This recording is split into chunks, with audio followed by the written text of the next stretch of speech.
بسم الله الرحمن الرحيم.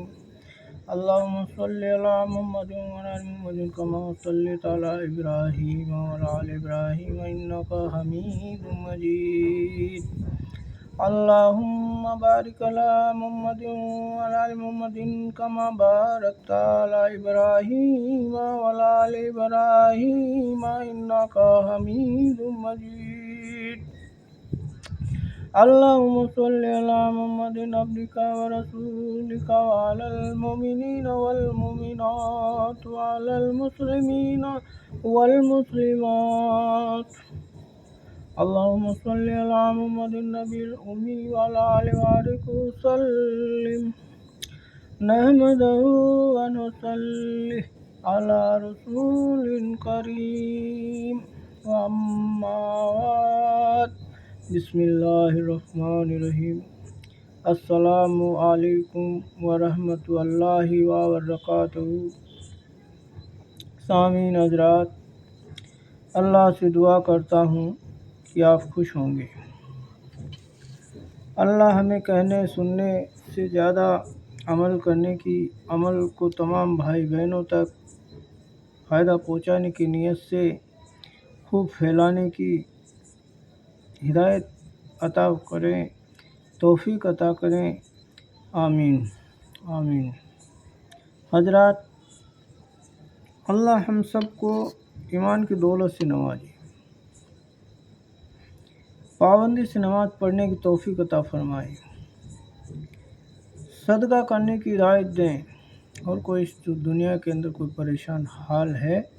تو حسب توفیق جتنی اپنی حیثیت ہے اتنی اس کی مدد کر دیں، کھانا کھلا دیں، کپڑا دے دیں. پاس میں کچھ اس کو روپے کی ضرورت ہے تو اس کو جو وہ روپیہ اگر آپ سے بنتا ہے تو دے دیں، نہیں تو دینے والے کا پتہ بتا دیں. یہ ہے تو ان ضرورت مندوں کی مدد کرنے کی بھی اللہ تعالی ہمیں ہدایت عطا فرمائے. آپ سے دین کی جانکاری ایک دوسرے تک پہنچانے کی گزارش کرتا ہوں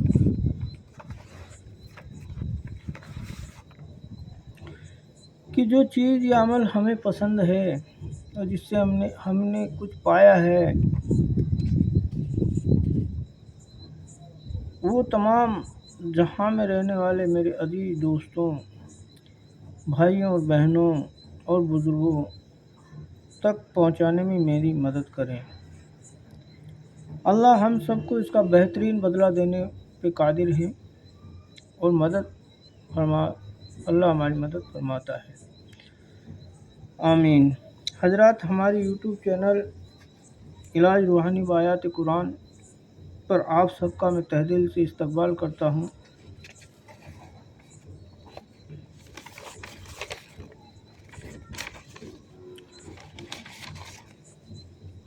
حضرات، ہمارے چینل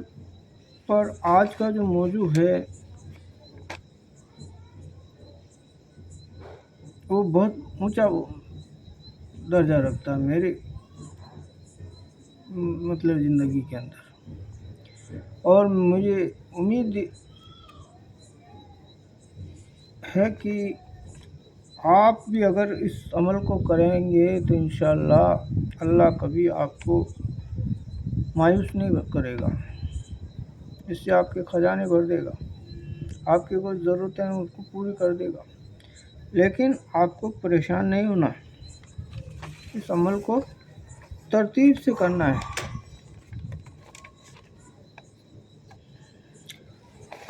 آج کا عمل ہے سورہ کوثر کا عمل، اور سورہ کوثر کا عمل کو میں کوثر کے خزانے کے نام سے میرے دل میں بسا کے رکھتا ہوں.